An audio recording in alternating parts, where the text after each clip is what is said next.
Hello friends, इस video में हम पर्सी बिश शैली की लिखी गई एक सोनेट ओज़िमेंडियस पढ़ेंगे। दोस्तों, शैली 4 अगस्त 1792 को हॉर्शम, ससेक्स, इंग्लैंड में पैदा हुआ। वो एक रोमांटिक पोइट था। यह नज़म लंदन के द एग्जामिनर के 11 जनवरी 1818 को शाया होने वाले जरीदे में पहली बार छपी थी। यह नज़म बाद में शैली की अपनी शायरी की कलेक्शन रोज़ालिन एंड हेलन में भी शामिल थी। शैली ने यह नज़म अपने एक दोस्त शायर होरेस स्मिथ से मुकाबले में लिखी थी। उसने भी इसी टाइटल के साथ एक और नज़म लिखी थी। उसकी नज़म द एग्जामिनर में शैली की नज़म के पब्लिश होने के 3 हफ्ते बाद पब्लिश हुई थी। सबसे पहले टाइटल देखते हैं, ओज़िमेंडियस। ओज़िमेंडियस मिस्र के एक फ़िरौन रामसीस II का यूनानी नाम है। I met a traveler from an antique land who said two vast and trunkless legs of stone stand in the desert. Antique कदीम या पुरानी को कहते हैं, trunkless जिसका कोई जिस्म ना हो। मैं कदीम मुल्क के एक मुसाफिर से मिला जिसने कहा कि पत्थर की 2 बड़ी टांगें जो बग़ैर जिस्म के हैं वो सहरा में खड़ी हैं। Near them on the sand, half sunk, a shattered visage lies, whose frown and wrinkled lip and sneer of cold command tell that its sculptor well those passions read which yet survive stamped on these lifeless things. Shattered का मतलब है टूटी हुई, visage का मतलब है सूरत या शक्ल, sculptor मुजस्समा साज को कहते हैं।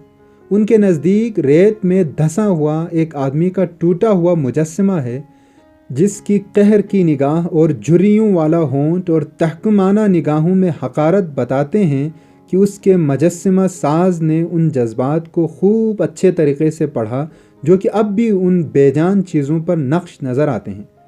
मुसाफिर शायर को एक टूटे हुए मुजस्समे के बारे में बताता है जो उस सहरा में मौजूद था।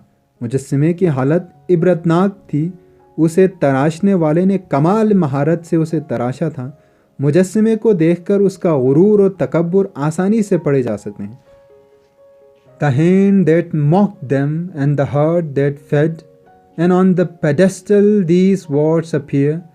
वो हाथ जो उनका मजाक उड़ाता था और वो दिल जो गुरूर से भरा हुआ था, और मुजस्समे के नीचे ये अल्फाज कुंदा थे।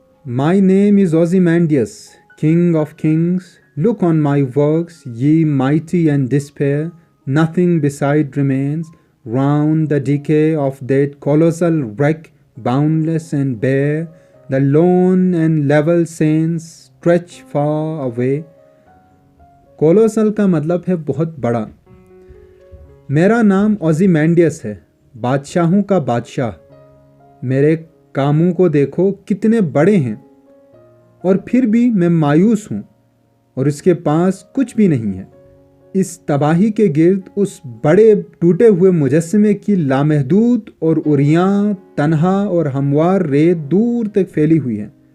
यानी इस सहरा में दूर दूर तक और कुछ भी नहीं है सिवाय इस टूटे मुजस्समे के। इंसान ज़िंदगी की कामयाबियों और खुशियों में इस कदर मगन हो जाता है कि वो मगरूर हो जाता है और किसी को भी खातिर में नहीं लाता। वो अपनी मौत को भी भूल जाता है। इंसान ज़िंदगी की कामयाबियों और खुशियों में इस कदर मगन हो जाता है कि वो मगरूर हो जाता है और किसी को भी खातिर में नहीं लाता, हत्ता कि वो अपनी मौत को भी भूल जाता है। लेकिन मौत उसे नहीं भूलती है और नहीं छोड़ती है। मौत उससे सब कुछ छीन लेगी, उसका गुरूर, उसका सुरूर, उसकी शान और शौकत, यानी सब कुछ जो उसके पास है। इसलिए शायर हमें यही बताना चाहता है कि चाहे हमें जितनी भी कामयाबी मिले, हमें मुनकसिरुल मिजाज होना चाहिए। यहीं पर यह नज़म ख़त्म होता है। मज़ीद वीडियोस के लिए चैनल देखते रहिएगा। Thank you very much.